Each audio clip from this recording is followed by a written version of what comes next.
दोस्तों, पाकिस्तान ने काफ़ी कोशिश की कि हम इंटरनेशनल इन्वेस्टर्स को कन्विंस करें, पर्टिकुलरली अरब वर्ल्ड के ममालिक को। अब सऊदी अरब जो है, वहाँ पे एक asset manager heads financial private capital group है, जो कि इंडिया के अंदर 750 मिलियन के जो फंड्स हैं वो लेके आ रहा है। अब देखें, ये ज़्यादातर जो पैसा जाएगा, ये इंडिया की होम ग्रोन कंपनीज में पैसे लगा रहे हैं। इट मीन्स कि इंडियन कंपनीज के अंदर इतनी जान है कि वहाँ पे आके बाहर से लोग पैसा इंजेक्ट करेंगे। ये आप देखें कि when it comes to business, the Saudis are looking India only purely from a business lens. They don't see India as a Hindu India. For the last 77 years, Pakistan has tried everything to convince the Muslim world कि भाई देखें, वो Hindu country है, वहाँ पे मुसलमानों के साथ ज़्यादती हो रही है। कश्मीर में देखें उन्होंने क्या किया हुआ है, ऑर्गेनाइजेशन ऑफ इस्लामिक कोऑपरेशन जो है वो अपनी एक लगी हुई है। लेकिन at the end of the day ये $750 मिलियन जो लगा रहे हैं, इसमें से कुछ पैसा उन्होंने पहले ऑलरेडी लगाया हुआ है, और टोटल $1 बिलियन है, लेकिन कुछ 350 मिलियन जो है वो इंडिया की प्राइवेट इक्विटी कंपनीज के अंदर लगाएंगे। सो ये 750 मिलियन मतलब एक हफ्ते में इतना पैसा आ रहा है। So why are they coming? It's only the opportunity. ठीक है, 10 साल पहले, 15 साल पहले इंडिया के अंदर ये अपॉर्चुनिटीज नहीं थी। अब एक there is a full range of entrepreneurs, पूरी की पूरी कंपनीज हैं, मतलब बिल्डिंग्स खड़ी हो गई हैं टेक्नोलॉजी के हवाले से इंडिया के अंदर।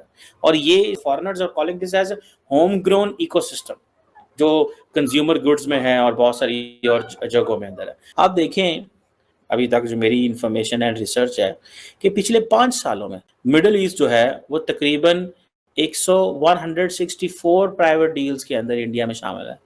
और ये जो फंड्स हैं, तकरीबन $40 बिलियन के फंड रेज किए हैं इंडियंस ने। So it's a lot of money.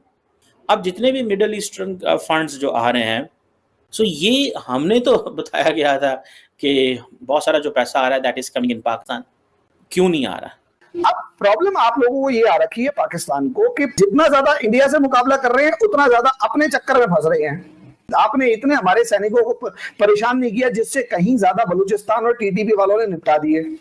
क्या पाकिस्तान ने 1971 से लेकर 2014 तक या 2016 तक कभी सोचा था कि इंडिया वाले घुस के मारेंगे और सीने पे हाथ रख के सीना तान के कहेंगे मारा जो उखाड़ना है उखाड़ ले?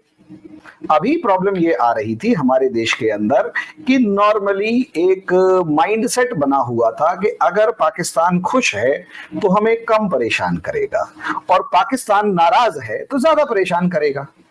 लेकिन ये पक्का था कि परेशान करेगा। अब इसीलिए नॉर्मली कांग्रेस गवर्नमेंट जो होती थी वो पाकिस्तान को बैक चैनल बहुत खुश रखने की कोशिश करती थी। कांग्रेस अगर पाकिस्तान के साथ प्यार से बात करती तो उनको प्रॉब्लम होती, तो इसलिए बैक चैनल कांग्रेस बहुत अच्छी बात करती थी। फ्रंट पे ये लोग बिल्कुल भी जिसे कहते हैं चुप रहते थे नॉर्मली। अच्छा, आप आरजू जी सोच कर देख सकते हैं, ये तो ऑफिशियल रिकॉर्ड्स में आपके में भी है और हमारे में भी है कि हमारी नोट छापने की जो करेंसी जो प्रिंटिंग मशीन होती थी उनकी मशीनें और डाई वो कांग्रेस गवर्नमेंट ने पाकिस्तान को बेचती थी और पाकिस्तान ने उनको अब वो कबाड़े की जो मशीनें थी वो इंडिया से पाकिस्तान को ही बेची जा सकती थी क्या?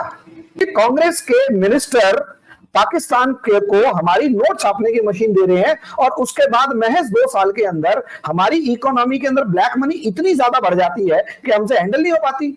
ये कौन जिम्मेदार था? ये कांग्रेस जिम्मेदार थी। देखिए, डिजाइन देख के डाई बनाना बड़ा मुश्किल होता है और आपको ओरिजिनल डाई मिल जाए फिर।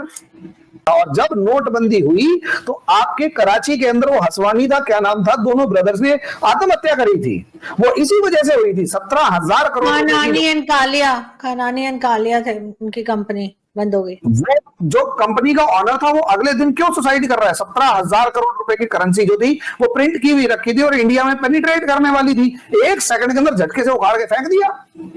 यहां क्यों कांग्रेस को अब 10 साल तक होश नहीं आया कि करें क्या? क्योंकि इनका वो जो ब्लैक मनी का बिजनेस था वो खत्म हो गया। आप माने या ना माने, पाकिस्तान की इकोनॉमी का जो भट्टा बैठा है वो 2016 के बाद से शुरू हुआ है, क्योंकि पाकिस्तान एक पैरासाइट इकोनॉमी था इंडिया की इकोनॉमी के ऊपर। और उस पैरासाइट इकोनॉमी के अंदर असलियत में क्या किया गया, वहां पाकिस्तान को इंडियन करेंसी के बदले में जो है सर्कुलेशन में डॉलर्स मिल जाते थे अलग अलग इंटरनेशनल मार्केट में। और दूसरा, देखिए वो जो पैरासाइट इकोनॉमी बनी हुई थी उसकी हो गई धज्जियां, उड़ा दी धज्जियां। तो पहली बार पाकिस्तान को ईमानदारी से पहली बार भारतीयों की सरकार मिली है जो असली भारत की ताकत के अकॉर्डिंग काम कर रहे हैं।